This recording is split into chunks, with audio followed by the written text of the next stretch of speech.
quando eu faço uma pergunta para qualquer dono de agência pequena, 95% das pessoas erram a resposta dessa pergunta. E você que está nos ouvindo aí, me responda essa pergunta. Qual é o maior fornecedor da sua empresa?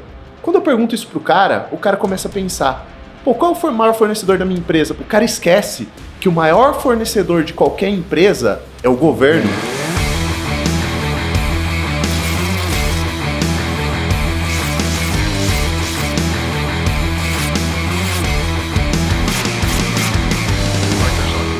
Fala galera, sejam bem-vindos a mais um episódio do Pod. Já tava com saudade aqui, a gente ficou algumas... Quanto tempo a gente ficou sem gravar aqui? Umas 2 semanas? 2 semanas. 2 semanas já bate uma mega de uma saudade, mas hoje eu tô aqui muito bem acompanhado. Na verdade, a gente tá muito bem acompanhado há quanto? 2 graus Celsius aqui, que tá um frio danado dentro desse iglu.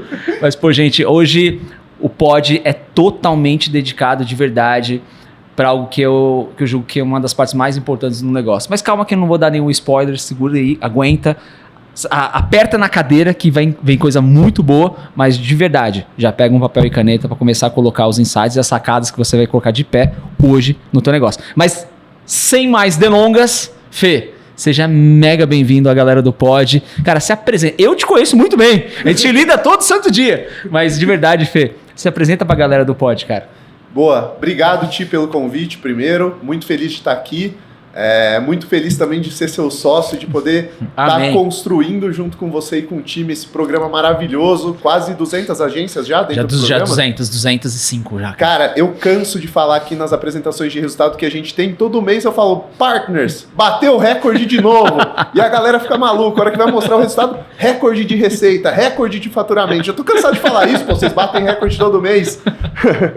Mas brincadeiras à parte, pô, sou o Fernando, eu tenho 28 anos, eu sou diretor financeiro aqui do Grupo Adventures, né, da Adventures Inc.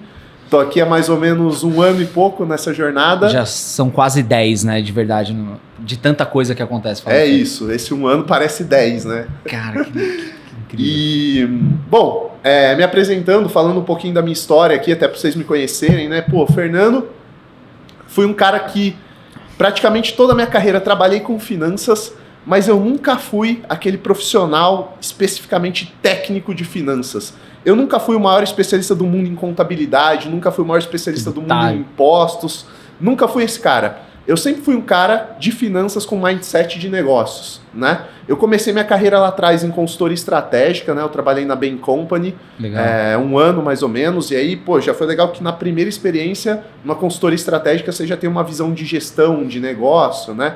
Depois eu fui trabalhar na indústria, na Dow Chemical, eu fiquei 4 anos lá. Quando eu saí da Dow Chemical, eu estava me formando na faculdade ainda, então eu comecei a trabalhar muito cedo, na época de faculdade, né?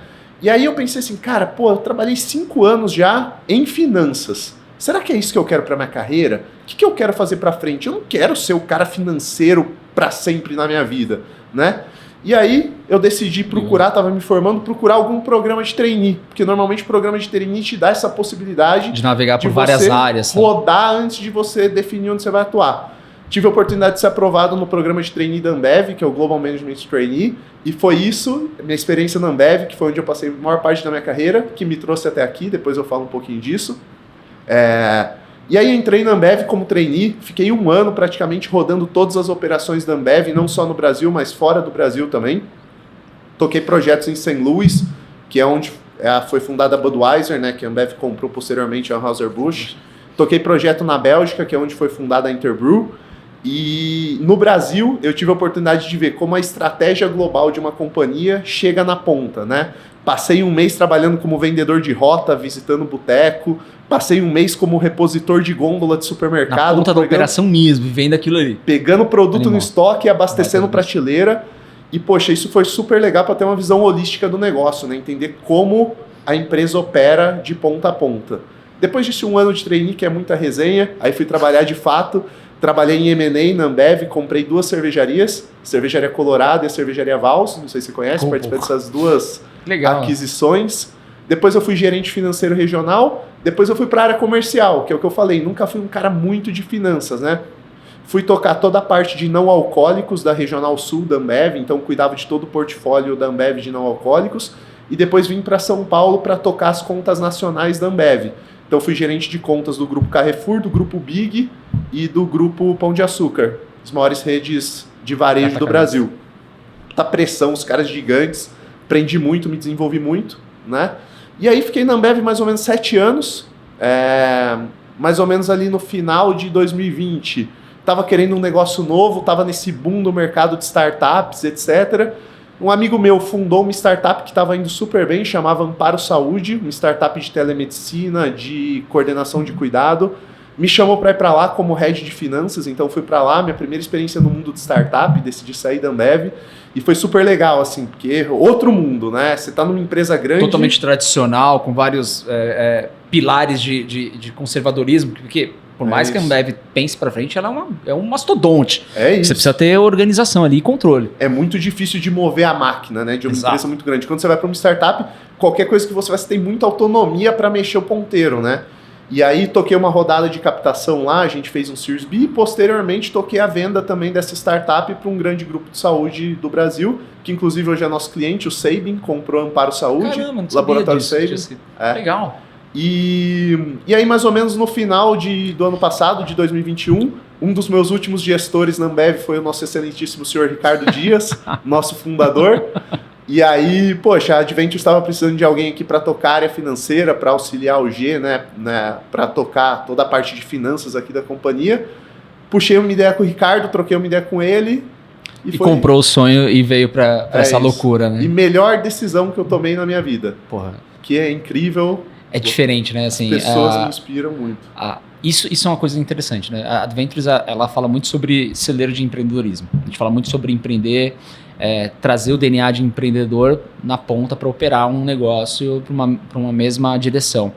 E acho que isso acontece muito aqui na prática, de verdade. Acredito muito. A gente olha aqui, por exemplo, a gente parar nesse cenário aqui e olhar, tem pelo menos 6, 7, 8 grandes líderes aqui que estão olhando e atacando as suas frentes para que no todo a conta feche. Então isso eu acho que é diferencial mesmo, são poucos que conseguem fazer isso em tão pouco tempo, né? Que é o que a Adventures faz, pô, a gente falou de um ano, cara, você tem um ano de Adventures. Quanto tempo tem a Adventures por si só? É muito pouco tempo, assim, e é muita intensidade que acontece aqui. E Fê, você falou várias coisas, baita de uma carreira sólida, uma carreira que de verdade foi acelerada ao longo do tempo, mas tu esqueceu 2 coisas super importantes também. Apaixonado por Monster, então assim, por energético, eu sei. Aqui não é água. Aqui não é água, então já fica essa pegada que a gente já sabe dessa questão. A gente tava conversando aqui também, tem uma atividade de árbitro, juiz de futebol, então assim, cara, são coisas, galera, é maluco, a gente vai querer falar um pouquinho disso, mas com muito cuidado. Mas não é a luz disso agora. A minha luz que eu queria trazer para ti é a importância de uma fala que você trouxe. Assim, o financeiro além do Excel, sabe? O financeiro além do número, entender os ponteiros de negócio. Cara, da tua experiência, você passou por grandes empresas, mas também passou por pequenos projetos que querem ser acelerados. Por que você entende que tem tanta dessa diferença de importância para um tipo de persona, ou seja, para quem lidera um grande grupo, que entende, e para quem realmente está começando, que não entende essa questão? Por que você acha que soa tão diferente nos 2 cenários? Eu acho que assim, primeiro eu vou pensar uma coisa que você falou para responder essa pergunta, que é quando você olha aqui, você falou, tem uns 8, 9 líderes aqui, cada um com a sua área, ajudando a construir Adventures, que é esse ecossistema que a gente chama, né? E dentro de um ecossistema, a gente tem uma particularidade aqui, por exemplo, dentro da Adventures, que, cara, a gente é uma empresa que multifunções. Pô, a gente tem aqui dentro uma empresa de prestação de serviço, que é uma agência, como se fosse uma agência de publicidade, né, nosso braço de advertising. Sim. A gente tem uma grande aceleradora de empresas, que é o Partners. A gente tem uma empresa de produtos, que são as nossas marcas próprias que a gente lança, e a gente tem uma empresa de tecnologia aqui dentro. São business totalmente diferentes, cada um com a sua particularidade, etc., né? E aí é legal ter essa visão de como você navega entre esses business, né? Porque cada um deles tem a sua particularidade. Por exemplo, em SaaS. Para SaaS, a gente não vai cobrar o margem de lucro líquida. Porque, a gente sabe que a gente está construindo um negócio para o futuro. Enquanto que em advertising, por exemplo, a gente sabe que já é um business mais estabelecido, que eu não posso queimar caixa, né? Exato. Então, você conseguir olhar para um negócio com os KPIs, com os Unit Economics que você deve olhar, Eu acho que isso é fundamental para todo negócio, desde o grande até o pequeno. Quais são os drivers de valor que realmente vão gerar rentabilidade, vão fazer esse negócio crescer e vão gerar valor para o acionista desse negócio. Eu acho que isso é o principal. Cara, e olhando por esse viés, o que a gente entende que acontece muito para as agências? As agências ela têm muito o que do dono, do sócio da agência, tá no meio da operação, seja na entrega, seja na venda, mas ele está no meio daquela operação como um todo. Sim. E às vezes ele acaba olhando e esquecendo de cuidar dessa frente, cara. Sim. Sim, se você hoje, olhando, se você tivesse sentado numa cadeira de um desses caras, como é que você faria para conseguir equilibrar esses pratos? Na tua visão, assim, principalmente porque você é um cara que, de novo, gostei muito da tua frase que você falou sobre o financeiro, além simplesmente dos números, né? Olhando como um negócio. Eu acho que assim, pro cara de uma empresa que está sentado numa cadeira, um dono de uma agência, etc., que está nos ouvindo agora, eu diria que do ponto de vista financeiro, tem 3 coisas principais que esse cara deveria olhar como dono de negócio, né? A primeira delas, e quando eu faço uma pergunta para qualquer dono de agência pequena, 95% das pessoas erram a resposta dessa pergunta. E você que está nos ouvindo aí, me responda essa pergunta. Qual é o maior fornecedor da sua empresa? Quando eu pergunto isso pro cara, o cara começa a pensar, pô, qual é o maior fornecedor da minha empresa? Provavelmente é o aluguel do meu escritório que eu pago para aluguel, ou é algum sistema que eu pago. O cara esquece que o maior fornecedor de qualquer empresa é o governo, é o leão que está lá mordendo 30%, 40% de tudo que você vende. E se você não souber negociar com o maior fornecedor da sua empresa, você está morto. Hoje, no ambiente de negócio competitivo no Brasil, a carga tributária é o que mata a grande maioria de qualquer pequeno negócio, né? E todo pequeno negócio tem oportunidade tributária para ser encontrada. E você tem que saber negociar com esse cara, né? A gente tem um ambiente no Brasil que todo mundo sabe aqui que a nossa carga tributária é super elevada, né? E se a gente não buscar oportunidades, se a gente não tentar negociar com esse cara via brechas, via oportunidades que a gente tenha, desde que sejam bem fundamentadas, sustentadas por uma tese jurídica por trás, pô, nenhum negócio vai para frente. A gente tem que estar o tempo todo tentando reduzir a nossa carga tributária e para mim esse é o primeiro aspecto financeiro que todo dono de agência deve olhar. O segundo, em todo negócio, você tem estrutura de custos variáveis e custos fixos, né? Custos variáveis são aqueles que estão atrelados ao que você vende, né? O que você desconta da sua venda de custo variável sobra a sua margem de contribuição. É muito importante qualquer empresa, mesmo que pequena, ter essa separação muito clara. Por quê? Porque se você estiver vendendo, descontando seus custos variáveis e sua margem estiver positiva, significa que você está no caminho certo, porque você consegue escalar e quanto mais você escala, mais você consegue diluir o resto do seu custo, que é fixo. Né? Agora, se você tiver com a margem de contribuição negativa, ou seja, se eu estiver vendendo e nos custos variáveis ali eu já estou perdendo dinheiro, tem alguma coisa errada. Então esse é o segundo, ter muito claro o que é custo variável e o que é custo fixo. Porque se você descontar o custo variável, se estiver ainda gerando margem positiva, pô, você consegue escalar, vai para frente que você está no caminho certo. Né? Eu acho que esse é o segundo aspecto. E por último, acho que o terceiro aspecto financeiro que qualquer um desses gestores devem olhar é gestão de caixa, né?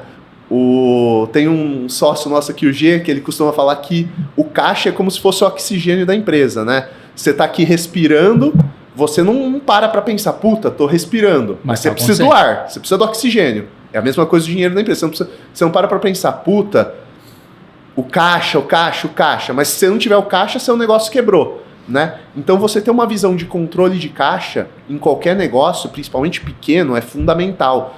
Mapear bem os seus recebíveis, em quanto tempo eu estou recebendo dos clientes, em quanto tempo eu estou pagando os meus fornecedores. Essa conta que a gente chama de working capital tem que ser sempre positiva e otimizada, porque sem um bom working capital, sem um bom capital de giro, nenhuma empresa escala. Uma hora a conta vai chegar. Então eu acho que são essas 3 coisas que eu diria que qualquer dono de agência tem que olhar. Primeiro, saber negociar com o seu maior fornecedor, que é o governo. Segundo, entender a sua estrutura de custo. E terceiro, olhar com carinho para o seu caixa.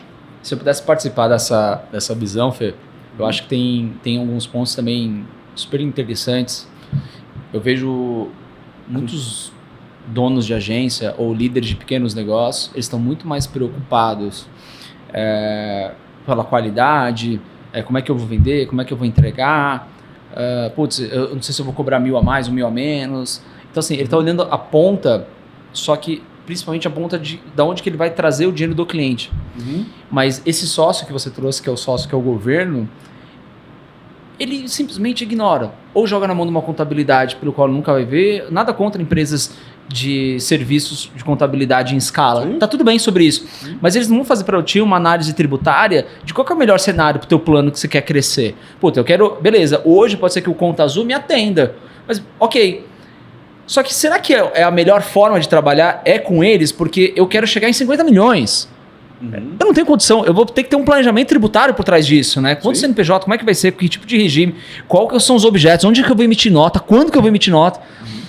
E eu acho que isso simplesmente sai na urina. Tipo, eles não olham, não dão carinho para essa frente. Tá preocupado vou trazer deals de 5, de 10, de 20. Só que quando mais ele aumenta, o que ele entende é que você vai cair em outros regimes tributários também. Provavelmente seu lucro vai pro saco. É isso. Que tipo de pessoa você vai contratar? Então, achei interessante a tua visão. E acho que uma outra visão que é muito importante também, o dono de agência, que é o nosso cliente específico, né, do Partners, ele tem uma rede para cuidar. Ok, eu entendi isso. Mas às vezes são 10 ou 15 clientes, ou 5 clientes, uma folha de pagamento até relativamente simples. Mas eu acho que ele não tem tanta demanda, operação de dia a dia, né, de fluxo de caixa, porque provavelmente ele vai receber tudo no mesmo dia, ou uma coisa ou outra que vai olhar, ele consegue matar em 5 minutos por dia olhando e dando atenção nisso. Mas eu acho que aí tem um outro lado que ele não olha, que é a confecção do preço. Porque isso vai impactar direto. Eu concordo 200% contigo com o G, né? O oxigênio vem através do caixa da empresa, sem a gente não consegue operar. Mas essa construção de preço é sempre um grande tabu para o pequeno.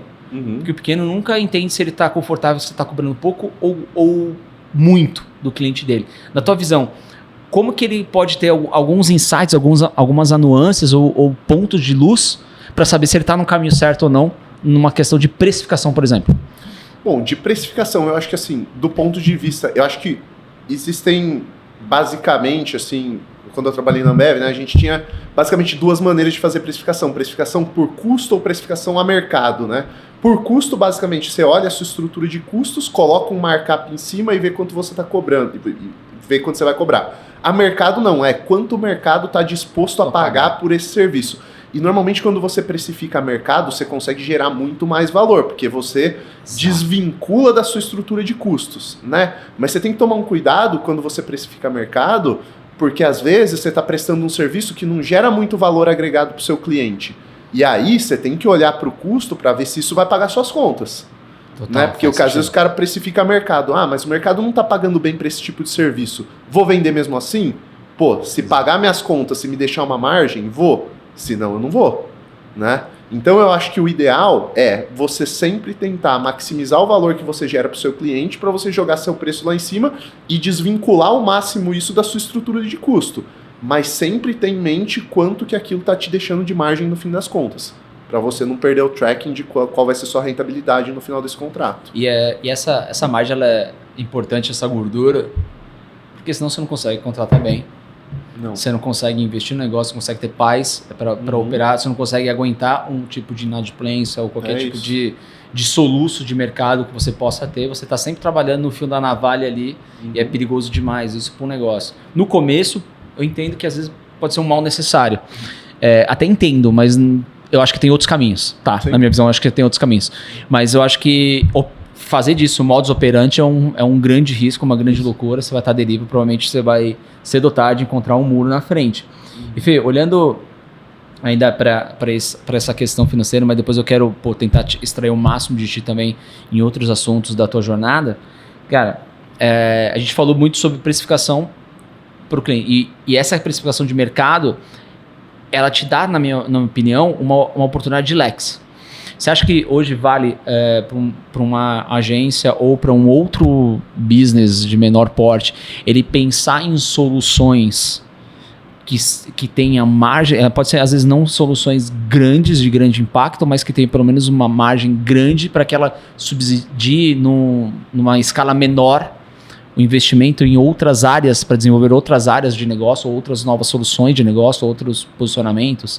Não, eu acho que com certeza, né? Isso é algo que dentro de um ecossistema a gente está o tempo todo buscando, né? Quando você tem um negócio bem estabelecido, que te gera margem, que te permite reinvestir, a gente está falando que a gente tem um negócio resiliente, que é um negócio que você sabe que vai te dar dinheiro.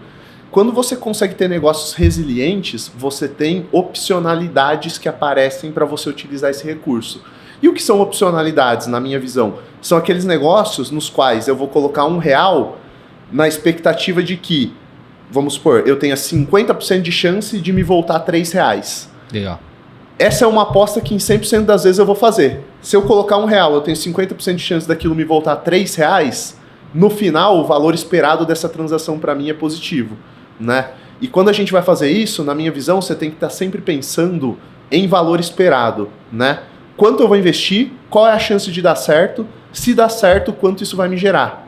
Se essa conta for positiva, eu deveria tomar esse risco todas as vezes, né? Então acho que essa é a conta. Pô, e faz sentido, né? Porque você não precisa ter o tamanho da Adventures para pensar numa linha dessa, mas ao mesmo tempo isso pode ser de um serviço novo que você vai lançar, pode ser de qualquer outra matriz.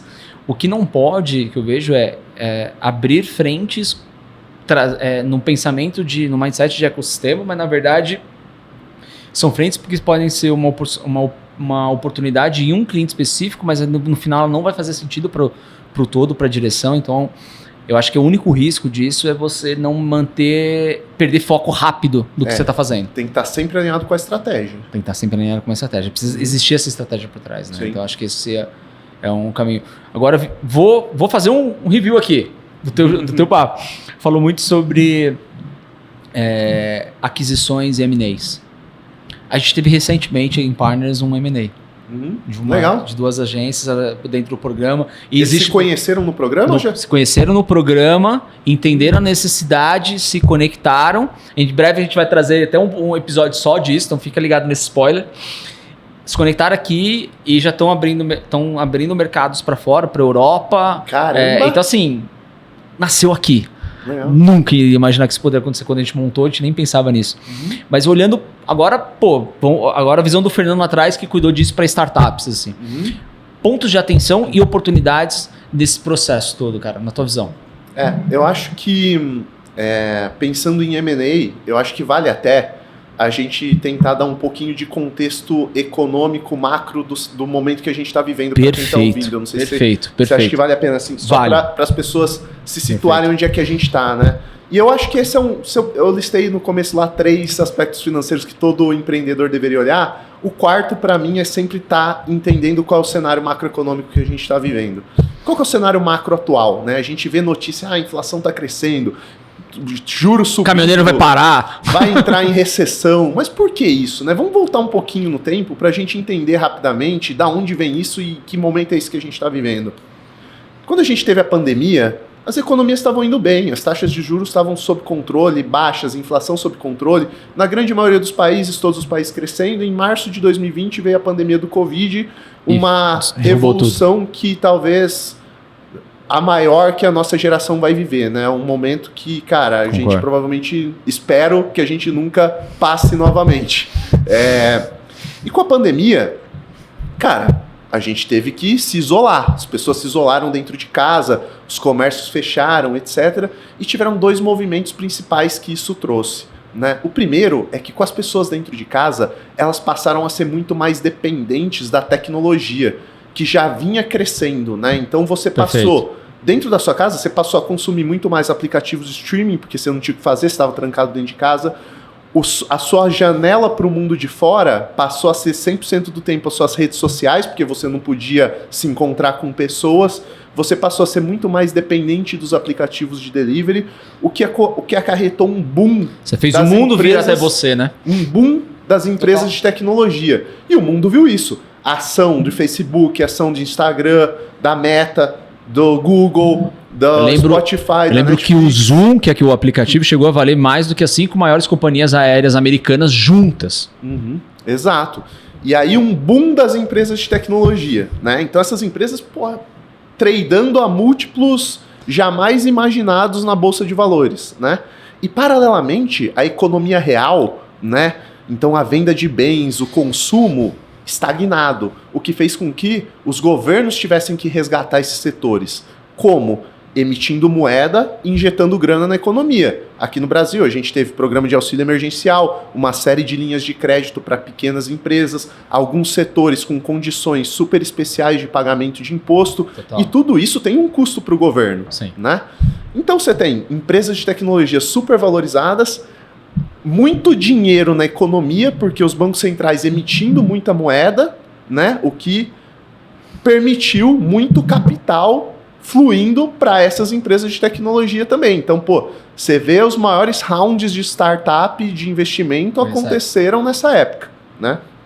Então, dinheiro sobrando, tecnologia bombando, economia estagnada, um mercado ótimo para startups, né? O dinheiro estava barato e à vontade.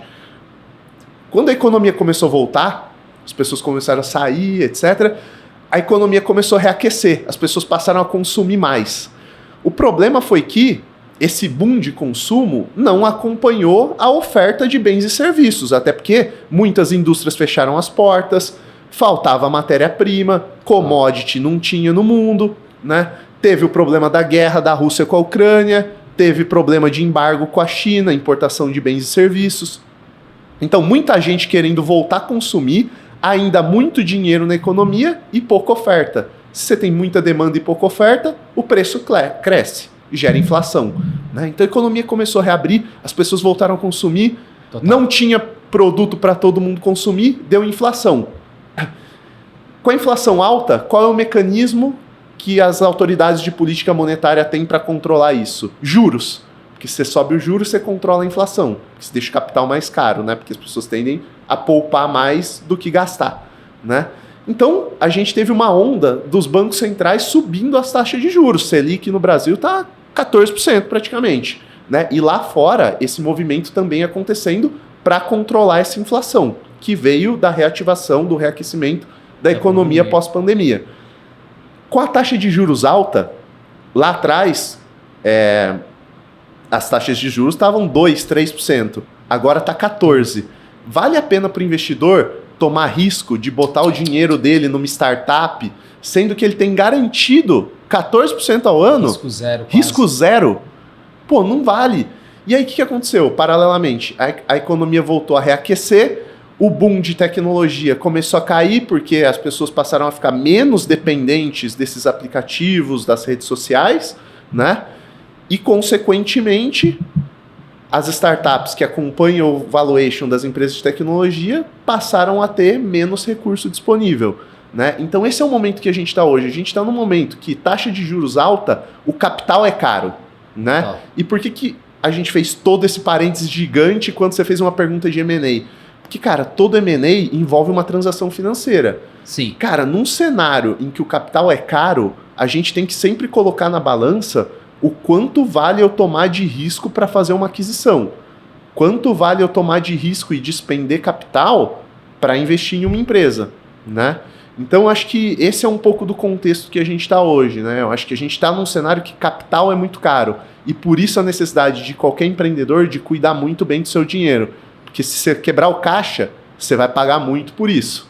Se você tiver que levantar dinheiro, se for levantar dinheiro no banco, você vai pagar taxas altíssimas. Se você for tentar captar com o investidor, ele vai te cobrar muito caro pelo risco que ele está tomando. Então, hoje em dia, cash is king. Tome conta do seu caixa. Exato. Como você toma conta dos seus filhos, da sua casa. Isso, para mim, é o básico. E assim. Hoje que a gente está gravando esse podcast, saiu, foi ontem, né, que a Meta demitiu 11%. Demitiu 11% do efetivo, então assim, já é um reflexo de que seguraram até onde deu e agora a partir daí muito daquela euforia do que teria que acontecer, inclusive o Zuckerberg também teve que segurar um pouco a euforia para o metaverso, os investidores querem mais algo mais presente, plausível. Então, Sim. isso tudo já mudou o cenário. Isso acho que é uma coisa bacana que você trouxe daqui. E quando a gente está falando de dinheiro, né? O G também tem essa linha e você também tem essa linha de que, pô, qual que é o dinheiro mais barato para ser arrecadado, né? Qual que é o dinheiro que eu preciso crescer o negócio?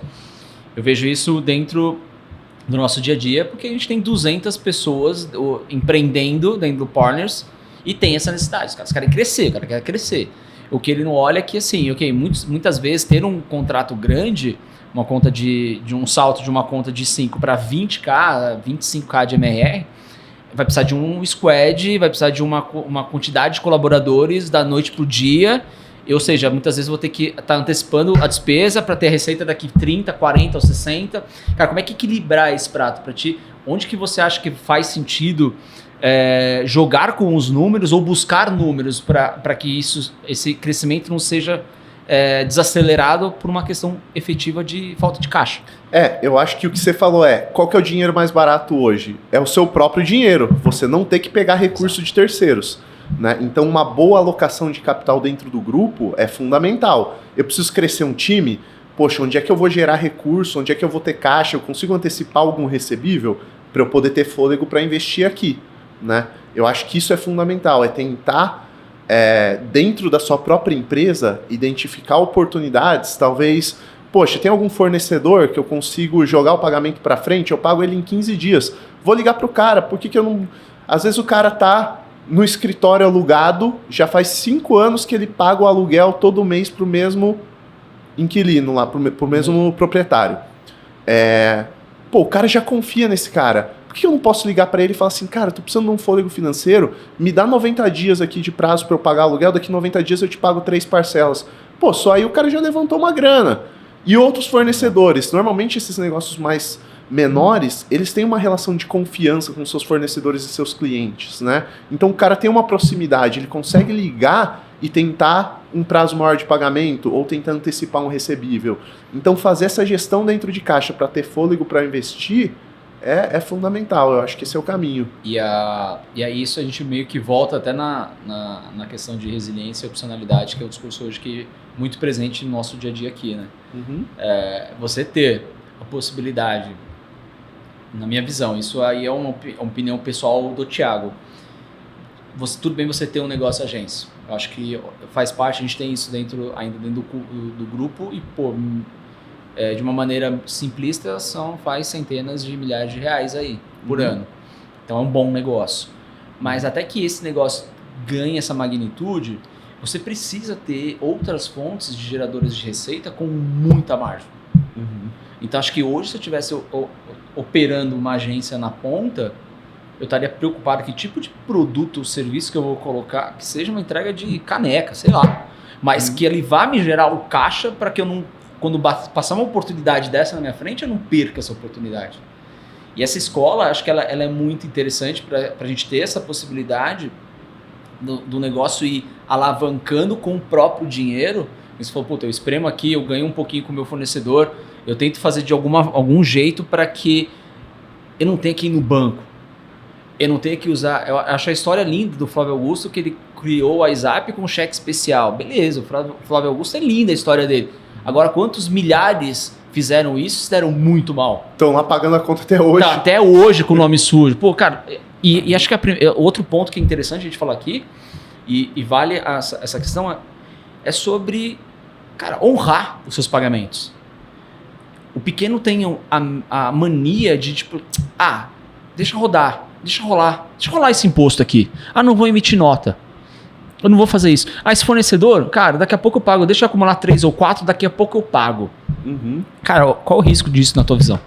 Cara, altíssimo, né? Porque, ainda mais para um negócio pequeno, se o cara não tá no dia a dia ali gerenciando caixa, isso aí pode se tornar uma bola de neve do dia pra noite, né? Juros, multa, encargo, né?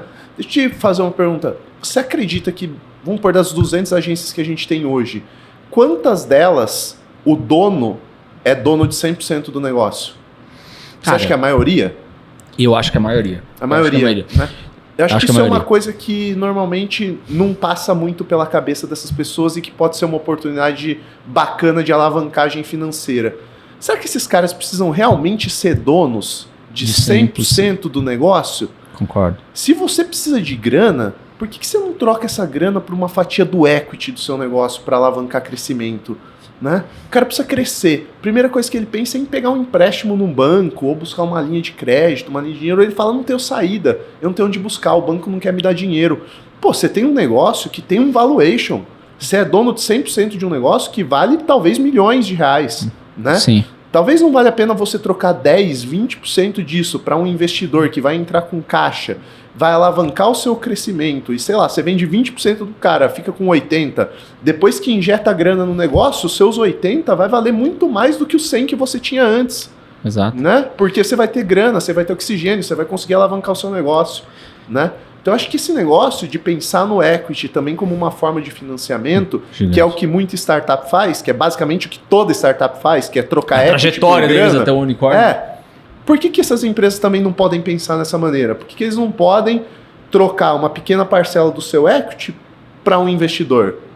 Né? E acho que isso, Fê, é bem legal você trazer essa visão, porque hoje eu acho que se eu tivesse que apostar, a gente tem um problema sério ainda, não são todos, tá? Mas uma boa parte, ele tem aquele negócio como dele. Tipo, dele no sentido de que é o meu negócio que vai me deixar rico. Não é um negócio que vai deixar outras pessoas. Então ele olha o faturamento ali, a agência faturou 30 mil, faturou 40 mil.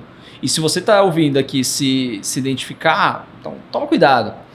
Porque ele olha, a agência faturou 30, 40 mil, mas se ele tivesse falado assim, e aí, quanto que você ganha, empreendedor? 30, 40. Não. Você não ganha 30, 40. A tua agência fatura 30, 40. Mas não é tua conta pessoal. Então, assim, é um conceito simplista. Ah, Thiago, você tá chovendo no molhado. Isso daí todo mundo sabe que não precisa misturar, blá, blá, blá, blá. Tá bom. Todo mundo sabe. Mas na hora que aperta o caixa, o que o empreendedor faz? Tira o dinheiro do bolso dele, da família dele, dos negócios dele e mete na agência. Então ele já não cria aquela solução tipo assim, cara, eu vou criar o vício de que é mais fácil. Eu tiro do meu bolso, ponho na agência, a agência põe no meu bolso. E isso vai criando um círculo vicioso. Sim. Ele não começa a olhar outras soluções pelo qual, tipo assim, beleza, a agência me ajudou a construir meu patrimônio até aqui. Eu não posso deixar nada abalar esse patrimônio. Até a hora de você entender, acho que é até doído isso que eu vou falar, até a hora de você entender, tipo assim, cara, fecha a agência. Ela tá te dando prejuízo. Fecha a agência. Não é o momento, ou depois volta mais tarde, vai trabalhar para alguém, vai fazer reconstruir o processo. Não é estranho você ver grandes empreendedores que faliram 2, 3 vezes. Ninguém tem orgulho disso, e nem deve ter orgulho disso, mas acontece, faz parte da trajetória. Eu acho que esse é um viés de que essa questão do equity às vezes machuca o ego. Ele não quer dividir. E aí o cara você prefere ser dono de 1% da P&G, da Ambev, ou de 100% do... Cara, é louco. Do 100% da banquinha de jornal da esquina. Às vezes a gente vê, a gente brinca, né, que a gente faz dos eventos do Partners é o Tank, né? O Partners Tank, que é uma brincadeira sem criatividade nenhuma, essa é real, do Shark Tank. Uhum. Onde você tem um pitch para uma banca. Cara, assistindo o Shark Tank, você olha as pessoas que estão ali dentro, as pessoas não sei se eu vou dar 20% aqui. Que esse tal de João Klepper? Não sei se eu vou dar... Meu irmão, é o cara que vai fazer o negócio sair daqui e ir pra cá em uma ligação. E você não quer dar 20% de um bolinho desse tamanho pro cara? É um pensamento egoísta. Se acontece lá é porque realmente essa é a forma de pensar do empreendedor, do pequeno e médio. Eu acho que ele não consegue romper várias barreiras por mentalidade. Uhum. Eu acho que isso bate muito forte. E um outro ponto que acho que inibe às vezes esse crescimento e essa divisão é o fato dele também não querer crescer, porque na mente, se eu crescer a quantidade de clientes, eu crescer o negócio, eu cresço meus problemas. E aí eu não cresço. E aí eu dou um passo para trás. E aí acho melhor ter poucos clientes, eu faturo 30, 40 mil, tá bom, o custo da agência ela vai lá para os seus 15, eu pego 20 pau limpo e sigo minha vida. Pô, mas aí quando você cresce, você passa a ter recursos para resolver os seus problemas. Você passa a poder pôr gente qualificada, você tem muito menos dor de cabeça, você passa a parar de pensar em coisas operacionais e pensar em coisas estratégicas, em como você vai saiu do 40 para 100 mil, em como você vai sair do 100 mil para chegar no 1 milhão, em como você vai sair do 1 milhão para chegar nos 10 milhões, né? E acho que e é uma conta que a matemática, ela não é perfeita nesse nível.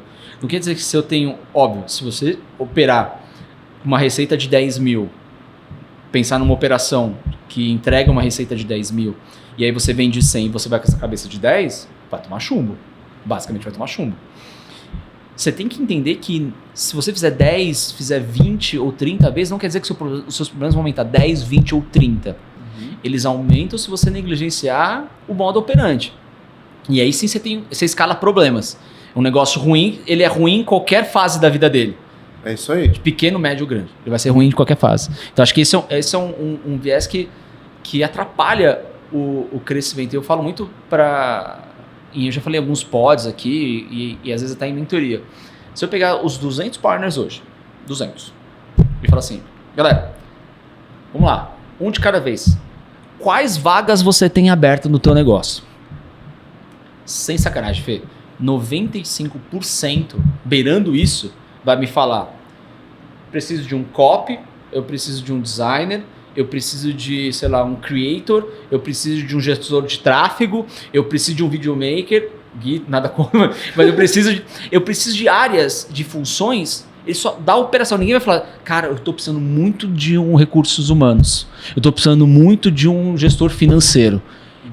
As áreas de suporte de qualquer negócio, que elas estão no backstage, mas elas não estão no palco, mas elas são tão importantes, senão nada daquilo acontece, elas são ignoradas. Sim. E aí o cara paga o preço desse crescimento, não consegue crescer porque ele não avança, porque ele não olhou as outras áreas, ele acha que não precisa. E aí você falando isso, eu pensei uma coisa aqui, tive uma ideia, jogar a ideia aqui, vamos ver o que você acha. Talvez esse cara, pelo tamanho, ele não tem capacidade financeira e fôlego financeiro de pagar um gestor financeiro. Total. Um cara para olhar para a estrutura tributária dele, não tem condição de pagar um gestor de recursos humanos para olhar para a estrutura organizacional, para desenvolver talvez algum programa de melhorar o engajamento das pessoas do time dele, melhorar o clima organizacional, etc. E se a gente, como partners, talvez oferecesse esses serviços de forma como se fosse pool? Se a gente tivesse como se fosse um especialista tributário dentro do programa que ia olhar para 20 agências que talvez essas 20 estivessem dispostas a pagar R$1.000 por mês para ter o serviço de consultoria desse cara, para esse cara tentar otimizar a carga tributária deles. E a mesma coisa de um cara de recursos humanos. Será que não é um serviço que a gente poderia ajudar esses caras a crescer mais? Eu acho que pode sim. Eu acho que tem algumas áreas que a gente começou a desenvolver, alguns entregáveis, trazer parceiros que têm soluções que podem trazer. E eu acho que é um grande ponto de entrega, Fê, porque a gente entendeu que uma agência, por dar certo, ela tem que ser tratada não como uma agência, mas como um negócio. Ponto. Uhum. Então a gente tira esse romantismo e fala assim, eu sou uma agência. Legal, você é uma agência, tá, mas no final do dia você é um CNPJ. E um CNPJ é um conjunto de pessoas. Então vamos trabalhar nesse pilar que é assim que vai funcionar? Uhum. E aí a gente vai trazendo algumas expertises, alguns players que possam apoiar nessa construção, porque ela se torna uma construção sólida. Então, esse tipo de ponto, cara, é super importante. A gente tem algumas portas de entradas, mas não necessariamente direto para isso. Mas acho que vale a pena. Se você acha que vale a pena, você está ouvindo o pod aqui, está dentro do partner. Se você não está dentro do partner, sinto muito. Então vai lá em partnersadventures.com e entre agora, preenche o formulário e entra, que eu tenho certeza que você não vai se arrepender. E se você que está dentro aqui, cara, escreve pra gente, vê se faz sentido para você. Então fala com o seu PXS também, fala com o nosso time de experiência, que eu acho que é um caminho que, eu, desse lado, faria sentido. E uma das coisas que eu colocaria de verdade, Fê, que a gente fomenta muito forte dentro do ecossistema, cara, eu não preciso efetivamente ter uma estrutura robusta de gente de gestão de recursos humanos na minha agência.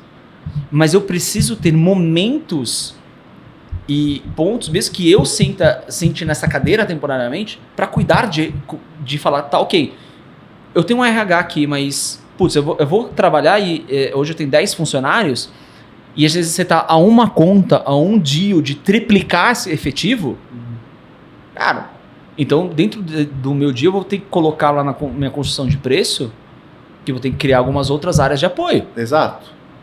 Não é só operação, não é só quantas pessoas vão trabalhar para aquela peça acontecer. Esse é um erro comum de precificação, né? Muitas vezes quando o cara vai precificar, ele pensa somente no custo variável. Quando você vai precificar, você tem que pensar no custo fixo também. Sim. Pô, eu vou ter que trazer 10 pessoas, eu vou precisar de 10 computadores, 10 Sim. posições de trabalho no escritório, 10 cafezinhos para os caras, uma Tudo. pessoa para cuidar desses caras, talvez de gente de gestão, como você citou. Benefício, qualquer coisa Benefício, nesse sentido, cara.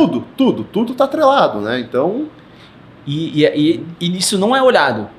Isso é feito de uma maneira manual, uma maneira não profissional. Eu entendo os momentos, mas operar nisso para mim não faz sentido. Por que eu digo que não operar? Eu respeito às vezes a ideia de algumas agências, alguns partners, cada um tem a sua história, cada um faz o seu ritmo. A gente não cobra isso deles, mas, cara, acho que não crescer hoje o negócio, não colocar um negócio em pleno crescimento, é você não ter paz. Sim. Porque quando o negócio está crescendo, você tem times engajados, você tem possibilidade de abrir novas cadeiras importantes, você tem possibilidade das equipes se desenvolverem, então a pessoa ela tem paciência com o teu negócio, porque ela sabe que ela pode projetar o futuro dela com você abre possibilidades dos clientes entenderem que você também é uma agência que está crescendo, que está trabalhando com novas contas, você abre novos mercados, você tem propósito para simplesmente sair da jossa da sua cama de manhã. Cara, isso é fundamental o que você falou. Você tá num negócio que está crescendo, parece que você gera um looping de crescimento que vai te incentivar a crescer mais. Porque você tá em negócios que estão caindo, que estão decrescendo, cara, é péssimo. Porque, cara, eu tive essa experiência de ser gerente de contas da Ambev logo quando a Amistel chegou no Brasil. Quando a Amistel chegou no Brasil, era uma marca teoricamente com um label internacional, apesar de ser produzida aqui uma marca internacional, da Holanda, etc. E entrou para competir num preço de core aqui no Brasil, para competir com Brahma, com Skol, uma marca com um label internacional, que patrocina grandes eventos, patrocinava a Copa Libertadores na época. Isso foi uma pancada de share na Ambev. A gente perdeu, nas minhas contas, 6 meses seguidos de market share. Caramba! Cara, e você entra num loop infinito que basicamente 40% do meu tempo eu tinha que ficar fazendo material para dar explicação do porquê a gente estava perdendo share. E né? não podia reagir. E aí, como é que eu viro a chave para voltar a crescer se eu tenho que gastar o meu tempo dando explicação e tentando entender porque eu não estou crescendo, né? Então, você está em negócios estagnados ou negócios que decrescem, é muito prejudicial. Você tem que virar essa chave o quanto antes, né? Tem que tentar o tempo todo crescer. Crescer é fundamental. E eu acho que já é exatamente isso que você trouxe. Ele é fundamental, ele não é mais opcional. Porque se você quer ter uma paz, quer ter uma tranquilidade, cara, não adianta nada se você quer ficar pequeno. Porque se você quer ficar pequeno, pessoas boas não querem trabalhar. Você não vai conseguir achar empreendedores que queiram trabalhar para deixar uma única pessoa rica. Então, você já sabe que a qualidade técnica do teu negócio, ela tende a morrer diariamente, ela vai a cair. Porque você vai conseguir, as pessoas vão entrar e vão sair, você vai ter um turnover alto e não necessariamente você vai conseguir repor com a mesma qualidade ou velocidade. Então, você vai perder performance. O cliente pode ficar, o cliente pode sair. E no final da conta, é isso que faz com o empreendedor percussor fala, putz, fulano saiu, agora eu tô ferrado.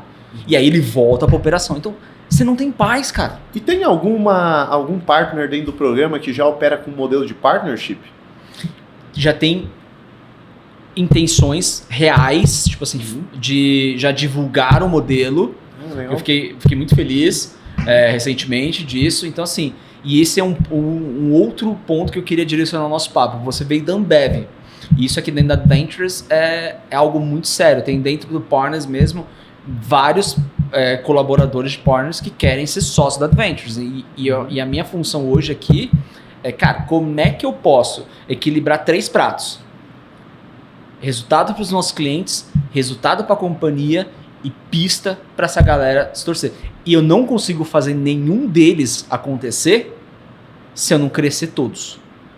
Se eu não gerar desafios maiores que vão desafiar e vão gerar mais resultados, que vão gerar mais receitas, que vão precisar de pessoas mais capacitadas e necessariamente vão abrir mais cadeiras de liderança e gestão, que provavelmente pode ser sim um possível, um futuro sócio da companhia. E acho que isso é uma possibilidade. Na tua visão, como é que isso funcionava, essa dinâmica na Ambev? A Ambev também é uma partnership, né? Então você tinha a possibilidade de se tornar sócio da empresa, né? A partir de determinado nível de cargo, você de fato se tornava sócio, ganhava participação em ação, etc. E a Ambev foi pioneira nisso no Brasil, né? O modelo de partnership da Ambev existe lá desde os anos 2000, quando houve a fusão, etc. E os sócios, né, os principais sócios, o Jorge Paulo, o Beto, o Marcel, eles sempre falavam que, na visão deles, gestão na vírgula era importante, corte de custo era importante, mas o que foi o boost de crescimento e que possibilitou chegar onde a Ambev chegou, de ser a maior cervejaria do mundo, foi o modelo de partnership. Né? Porque você não consegue implementar gestão se você não tiver pessoas comprometidas em executar aquilo no dia a dia. Você não consegue cortar custos se as pessoas não se sentirem donas, porque a pessoa que não se sente dona, ela se sente ela quer lesada por gastar isso. O dinheiro da empresa, ela pensa nela, ela não está pensando na empresa. Tem muita gente com esse mindset, né? Então você ter um modelo de partnership te ajuda, basicamente, para mim, em duas frentes principais. A primeira é essa, de ter pessoas comprometidas em fazer o resultado e entregar o resultado. E segundo, que te permite, talvez, contratar pessoas e atrair talentos para o seu negócio que você não conseguiria somente com salário, né? A pessoa que vê valor nisso, normalmente é um profissional que está muito mais pensando no longo prazo, né? E pessoas que pensam no longo prazo são pessoas que você quer ter ao seu lado, porque você não quer trazer um cara que vai trabalhar com você um ano e daqui a pouco vai pular para outra agência. Você quer trazer pessoas que queiram construir o seu negócio com você no longo prazo, né? Então, você oferecer um modelo de partnership é fundamental. E Fê, a gente até traz para esse viés, e quando a gente fala de partnership, a gente fala sobre aquela questão do dono. Pô, crescer ou não crescer, ter investimento, buscar ou não buscar o negócio. E aí eu olho para uma matemática agora porca e burra mesmo, que é 2 mais 2 são 4, que assim, o Rafa, ele tem 24 horas do dia dele. Eu acho que não. Apesar parece que tem umas 60. Eu tenho 450 pessoas aqui dentro, eu vou usar o pior exemplo. Então vamos lá. O G. O G tem 24 horas. Se o Rafa tem 66, tem umas 30, mas tem 24. Eles compraram lá aqueles 30 horas do Itaú, eles compraram aquele dia lá. Então assim, cara, eles vão ter energia o suficiente livre de 8 horas. Então, assim, ele vai ter que diluir essa carga, essa energia por várias frentes do negócio. Agora, se eu trago o Ricardo Dias para cá, cara, o Rafa não precisa olhar para Ventures. Uhum. Tem um sócio olhando para aquilo, full time. E aí eu trago outro sócio para tal coisa. Aí você olha assim, você tem várias pessoas capacitadas, que elas têm um interesse em comum, que é o barco todo acelerar, trabalhando integralmente para construir algo gigante. Então, assim, ao invés de eu ter um bolinho pequenininho, eu divido o meu bolo em vários pedaços, só que o tamanho de um pedaço é 10 vezes o tamanho do meu bolo original. Então, aquilo que você falou de dividir com o investidor, cara, divide com o investidor, mas olha pro teu time. Uhum. Será que não tem ninguém ali que poderia ser um sócio seu, que você teria lealdade, você teria com quem dividir a carga do dia a dia, você poderia dividir a responsabilidade e o negócio ganha com isso, ganha potência, ganha performance? Acho que esse é um grande caminho que vale para qualquer nicho. Isso custa zero para você? Zero. Não tem custo. Na real, na cabeça do dono, cara, o que eles acham também? E aí acho que é um ponto que você pode trazer um pouco mais de luz disso. Às vezes eles acham que o partnership, a pessoa vai entrar, mas espera aí, eu vou trazer um sócio aqui, e aí eu vou ter que ficar pedindo autorização para ele. Eu vou ter que... Calma aí. Um partnership, ele tem um percentual do teu negócio, mas existe uma governança por trás. Senão vira festa. Senão você vai trazer uma pessoa que às vezes ela tem o espírito empreendedor, mas ela não está amadurecida o suficiente como empreendedora para tomar decisão estratégica para o negócio futuro. Você pode continuar sendo a alma e a direção. Sim. Mas você tem uma governança por trás. E o que você acha hoje que poderia ser minimamente interessante para uma agência, pensando no porte dos nossos partners, para desenvolver alguma sistemática nesse sentido para eles? Cara, eu acho que tudo é uma questão de você colocar no papel do acordo de acionistas, né? Uhum. Quando você tem definido claramente quais são os papéis e responsabilidades, cara, você evita o ruído de uma pessoa achar que ela, por ela ser sócia, ela tem direito de querer mandar e ditar o rumo do seu negócio, né? Eu acho que o programa de partnership, ele funciona muito mais como um incentivo de longo prazo de geração de valor do que, de fato, de gerar no dia a dia uma obrigação ou uma responsabilidade no cara dele achar que agora ele passou a ser dono daquele negócio, né? Eu acho que, como você falou, aqui na Adventures a gente tem vários sócios tocando várias áreas do negócio, todas rumando para a mesma direção, mas ninguém aqui acha que tem governança sobre o todo, sobre querer apontar o dedo no outro e falar, acho que você deve fazer tal coisa. Não. Então eu acho que é uma questão de alinhamento, né? Acho que se for construído e acordado desde o momento zero, eu acho que é tranquilo. Fê, a gente está caminhando pro final aqui. Claro, antes de te agradecer a participação, quero mais um ponto da tua visão. E aí, falando como Adventures, e, cara, o que você poderia trazer do que você teve de experiência aqui se tivesse um insight? A gente sempre pede para os partners trazerem um insight do programa para quem não está fora. Para quem está de fora. E dessa vez eu vou fazer uma informação meio que diferente. Eu te pedi um insight ou algo que você, cara, aprendeu aqui dentro, que você acha que seja valioso e a gente possa dividir de verdade para quem estiver ouvindo a gente. Seja qualquer tipo de insight ou conhecimento, habilidade ou algo que você tenha adquirido aqui dentro da Adventure, você acha que gera muito valor. Cara, uma coisa que a gente está tentando fazer aqui sempre, como a gente sempre fala que a gente é um ecossistema, a gente tem negócios diferentes, áreas diferentes e todos sócios diferentes aqui, é a questão de alinhamento de vetores, né? Que a gente fala, poxa, se eu faço força para cá e você faz força para lá, o efeito do vetor dessa força é nulo, porque cada um está remando numa direção. Agora, se eu e você fazemos a força para o mesmo lado, a gente está dobrando a nossa capacidade de execução, dobrando o nosso alinhamento, dobrando o tamanho do nosso vetor, né? Então eu acho que para qualquer empresa pequena é você estar sempre alinhando vetores, comunicando de forma extremamente clara e transparente o que você imagina como futuro da sua empresa, o que você precisa fazer para chegar lá, para que todo mundo, desde a faxineira que limpa o seu escritório, até o seu financeiro, até o seu social media, até você, os seus sócios, estarem todos remando na mesma direção, né? Eu acho que isso é fundamental. Ter todo mundo a visão clara de onde quer chegar e o que precisa fazer para chegar lá, para qual direção a gente vai, né? Eu acho que esse é o principal insight que a gente faz muito bem aqui na Adventures, que independente de serem business muito diferentes entre si, a gente está todo mundo remando na mesma direção de que é construir um maior ecossistema de marcas nativas digitais suportadas por influenciadores do Brasil, né, e do mundo. Então eu acho que isso é fundamental. Cara, Fê, obrigado mais uma vez, amigo. Obrigado de coração. As portas do pod e do Partner estão sempre abertas para ti. Você já entregou alguns conteúdos lá e, tá de novo. Em breve, provavelmente o time vai entrar em contato contigo de novo pra gente refazer. Tem muita gente nova entrando, tem muita coisa legal que a gente pode trazer.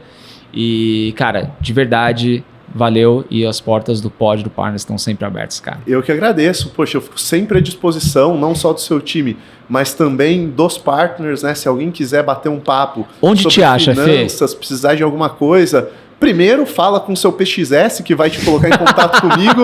Eu não sou um cara muito ativo nas redes sociais, se quiser me seguir no Instagram é @fermorato, mas é mais um Instagram pessoal, eu não falo muito de negócios por lá. Mas, assim, eu fico sempre à disposição de todo mundo que faz parte do programa aqui. É sempre um prazer poder ajudar esses empreendedores a construir negócios de longo prazo, negócios rentáveis, negócios que vão realmente mudar a vida das pessoas, né? E, poxa, conta comigo sempre. Muito obrigado pelo convite de estar aqui. Tamo junto. Fico sempre à disposição. Tamo junto. Valeu, irmão. E obrigado a você que ficou aqui com a gente até o final. Tenho certeza que tirou muito insight. E de verdade, olha com carinho, olha com responsabilidade para a gestão financeira do teu negócio, que de verdade a tua visão, a tua versão de daqui 10, 15 anos vai te agradecer muito por ter feito isso hoje, beleza?